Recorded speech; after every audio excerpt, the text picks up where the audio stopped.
ka ng kuan. Ahat man yan. Ala, taylak. Dili war ito iwat rin ito kualog.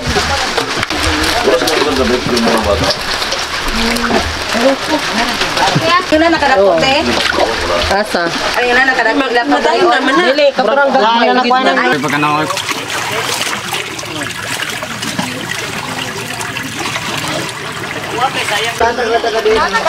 Una lang.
Tapos hindi ka mag-study, hindi ka mag-honor. Karon mga kalapay, mao na yung mong isda gagmay kay wani tubo kay emergency harvest man kay muhawaay na magud mi.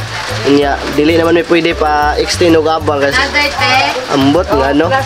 Tungod sa ila, ambot sa sila rin nakabalo na nganong di na may pabangon. Dilo na ba kay ilang daig. So mao na yung mong isda. Mao na isda gagmay kayo mga kalap. 1, 2, 3, 4, 5, 6 ka 5. Mao ni siya. Huwag nyo silang i-bash. Kawawa, alam mo, ako talaga naawa kasi ako talaga yung naka-witness dito mga kalabs. Pumunta talaga ako. Actually, sobrang nakakaawa yung mga isda kasi maliliit pa. Napilitan lang talaga silang i-harvest kasi paalisin na sila dito, hindi na sila pinarinyo. Lininisan naman nila yung nila fish pan, maganda naman ang nila ginawa sa fish pan, pero kailangan talaga nila i-harvest ito para lang kumita kahit papano. Pero kahit ako, gusto kong umiyak para nakakaiyak mga kalabs kasi kung sana lumaki ito, malaki ang kita, pero maliit pa, kaya konti lang talaga. Ewan ko kung ilang kilos ito, parang hindi nga abot siguro ng 200 kilos. Sobrang nakakaawa sila, Franoli.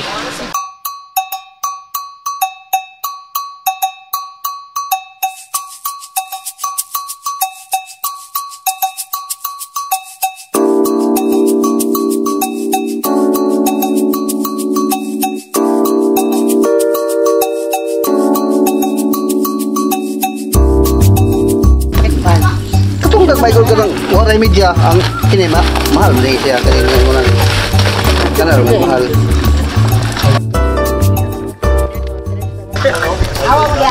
Tres media. Tres media.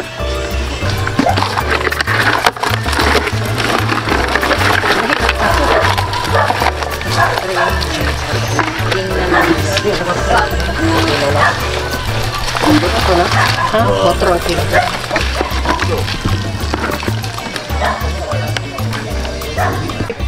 Pila na sa kilo? 350. Kato isang small pila. 350.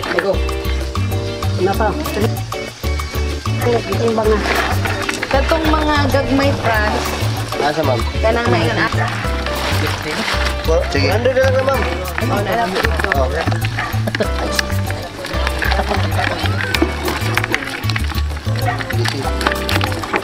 This one part. This one part down. Isa, nagkangara mo kung ano sa brand. Naglanga naman France.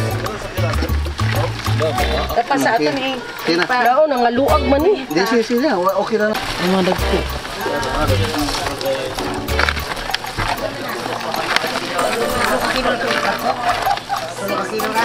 Ni ko nung kusta. Ikaw no, pagbuko man sila.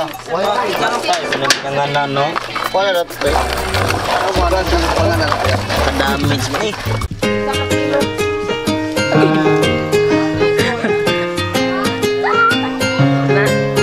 Yun makalabay, ang bibili nito ng sa aming crabs makalabay si Madam Totsi. Maraming Yes, salamat ayan, mga po. king crab matumakal. Oh. King crab tapos queen crab to kasi bait laki. Boy ba girl, boy bakla, tumboy, igurot baboy. Sige, tara. So ayan po mga kaumat, meron pang malaking alimango.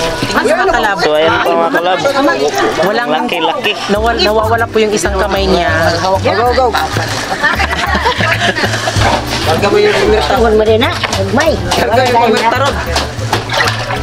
Isa nila.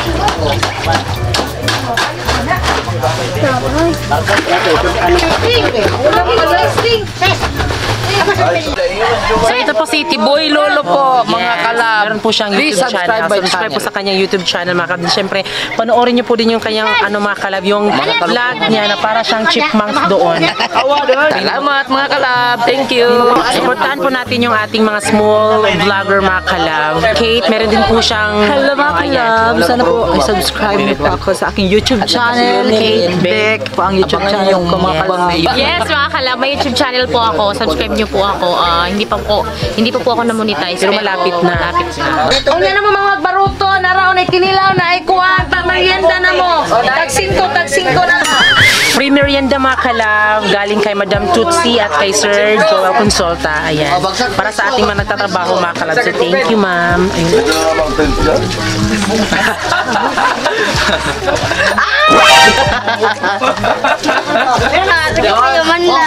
So ngayon makalabay, hahatiin na namin yung mga, bibigyan namin yung mga inadlaw namin makalab yung nagtatrabaho sa fish pan kumuha ng isda. So bibigyan namin ng isda.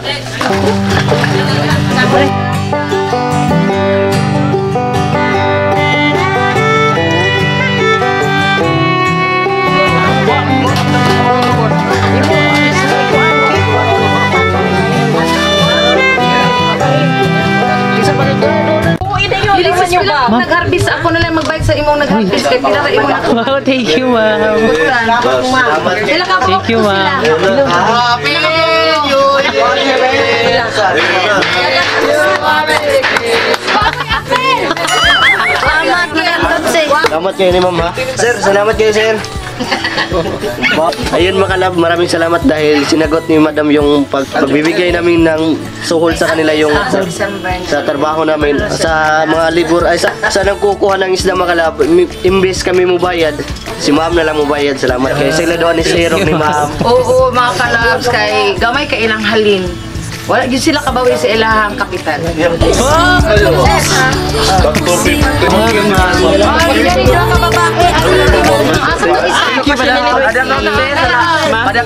Salamat po.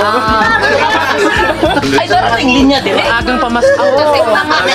Inyo ate sa sa December na. Inyo pa na. Siguro ma'am, okay ra. Kumatoy. Ito pa manito. Uy, gala ma'am, ay na. Hindi ba ito kay Jonas? Ay, salamat din kay ma'am. Kay Joel, salamat kay. Salamat din kay ma'am. So yan mga kalab, umalis na po sila ma'am at napakabuti talaga ng puso ni ma'am at ni Sir Joel. So meron silang paagang pamasko sa amin, di ba? So lahat po ay nakatanggap at walang uwing luhaan. Bye ma'am, sir. Salamat kayo.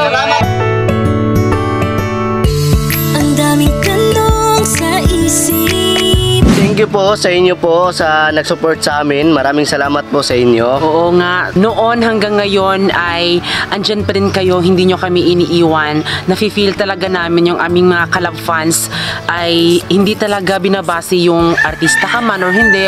At least kung maganda yung samahan nyo or maganda yung content na pinapakita namin at walang halong kaplastikan, ay alam ko na buo talaga at 100% ang inyong pag-support sa amin. So, napakalaking bagay talaga na isa kayo na naging bahagi sa buhay namin ni Francis na andito kami sa Fish Pond. Ayan. Yes. So, happy kami dahil kung hindi dahil sa inyo, hindi kami aabot sa ganito. Pero sad to say, kailangan na nating magpaalam sa Fish Pond dahil nga po may katapusan ang lahat. Tatanggapin natin mga kalab na may katapusan, pero sana hindi dapat dumating sa point na parang sobrang hirap talaga. Ganun talaga ang buhay, may katapusan, diba? So, sana, ngayon mga kalab, hindi namin kaya na umalis dito sa Fish Pond, pero kailangan na kailangan talaga, diba? So, yun na nga po, desisyon po ng nagmamayari sa amin na papaalisin na kami at hindi na kami may papa-extend. Nabiglaan po yung pag-harvest namin kasi nga, kung aabot pa kami ng 4 months mga kalab, ay 60% daw sa amin at 40% daw yun sa kanila. So, yun yung mas natatakot kami mga kalab kasi kami din naman yung nagrenta, tapos sa amin lahat ng gastos sa Fish Pond mga kalab, pakain ng isda or anumang lahat, kung ano pa man dyan, basta parte ng Fish Pond mga kalab, kami ang gumastos ng lahat. So yun yung ano, kasi kapag pinaabot kasi namin ng 4 months pa, ay lumagpas na kami sa kontrata, ay yun yung plano ng nagmamayari na 40%. So yun nga, parang ang hirap tanggapin. So para sure mga kalab, kahit maliit pa, so kailangan na namin siyang kunin kahit lugi kami, kaysa naman diba maghati kami 40% tapos 60% sa amin, lugi pa kami, diba? Kasi Kami pa yung magpapalaki sa isda, kami pa yung magpapakain, amin pang similya. Sana yung sana yung ginansya namin, di ba? Wala. oh. So, yan nga. So, wala tayong magagawa. So, I hope mga kalab na sa mga vlog namin next ay sana supportaan nyo pa din kami kahit na hindi na kami taga Fish Pond. Yes. Then syempre, maraming salamat din mga kalab. Ang laking pasasalamat ko talaga kay Madam Tutsi kasi sila po yung sumagot sa mga nag-harvest sa amin imbis na kami. And syempre, siya din po yung nagdala ng mga snacks. So, thank you kay Madam Tutsi Consulta at kay Sir Jewel Consulta. Thank you po. Huwag ko kayo mag-alala ma'am dahil hindi ko kami magbabago kung saan man kami dadalhin ng aming mga dalawang paa. Yes, kasi maglalakad lang talaga kami ma'am. Meron naman talagang plano si Lord sa amin. Basta, huwag kayo mag-alala ma'am sa mga kalab fans namin dahil kung sino po yung nakilala nyo na Franoli ay yun din po panghabang buhay, o yes, diba? Totoo yun. Kasi ayaw naming masira yung image namin sa mga social media, kaya iniingatan namin ang pagiging vlogger namin. Hindi lang sa pagiging sikat, hindi man gaano kasikat, pero iniingatan namin para din naman sa pamilya namin kasi kung maaapektuhan kami, ganun din po sila. Totoo yun, tama. Sana mga kalab, sa mga kalab fans dyan, I hope na suportaan nyo kami palagi ha. At syempre, huwag kayo mag-alala kasi gagandahan pa namin yung aming mga vlog. Nandito pa rin kami mga kalab, magpahanda kami, magpapasaya sa inyo. At mga kalab, sa next vlog po ay samahan nyo po kaming mag-impake, magpaalam sa Fish Pond at ipakita sa inyo ang aming bagong bahay ni Francis, di ba? Yes. So kahit masakit ay okay na.